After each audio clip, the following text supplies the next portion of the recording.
very much. This story was written specifically for the book.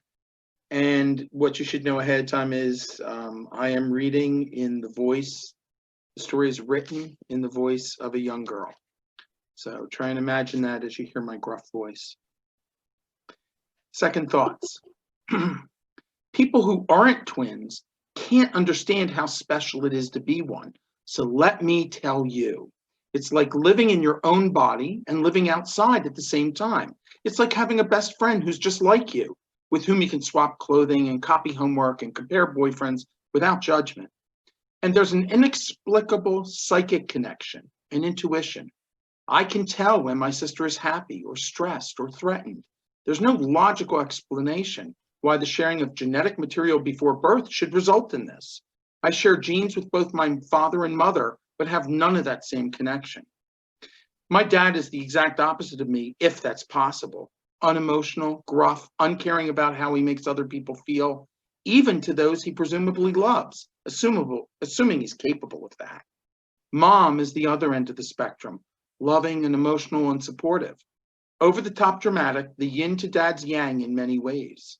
What they do share is the way they view twins as more of a pair than as individuals. Parents like mine think it's charming or cute to do everything in twos. That means always buying us identical toys, meals, parity in everything. Why should you need the privacy of your own room when you can share it with your identical twin?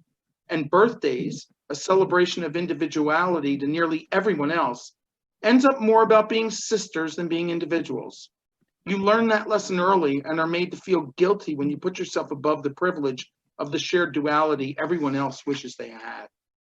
It also means our parents dressing twins the same, to emphasize that we are twins, as if people couldn't tell from the matching faces and haircuts.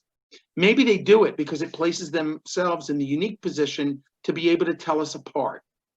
Maybe they believe it gives them power, or maybe it just means they don't have to work as hard in understanding us as individuals. In the beginning, it bonded us closer, homogenizing our differences. As a twin, you play it for a while. It's like having a naughty secret that you only have to share with one other person.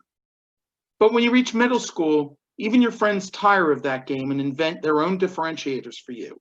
They stereotype you and assign traits they want to assign you, even if you don't own them. Individuality is thrust upon you. The artsy one, the quiet one, the smart one, the bitchy, self-centered, stuck-up one. And there's nothing you can do about it.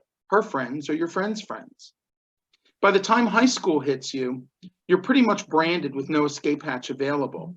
Other girls have created the label you're forced to wear. Boys, on the other hand, see twins as a conquest, to contrast and compare in every way they can. Any positive feelings about being a twin take second place to feeling trapped in a way no one can understand. You become an identical image, forever trying to measure up and failing in ways you can't understand to an outside image you can't match the inside, all for the dumb luck of early division. And if you are the sister who benefits from it, you let it happen without regard to the one who literally has been by your side since birth.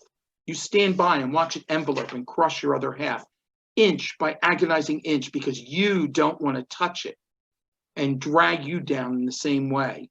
And you can see with all clarity what it would look like if it did. Tomorrow night, I'll smother the bitch with her own pillow and be done with her nonsense. Then I'll be the nice, fun friend of everyone, the one deserving of all the attention and compliments. I bet they'll hardly know the difference.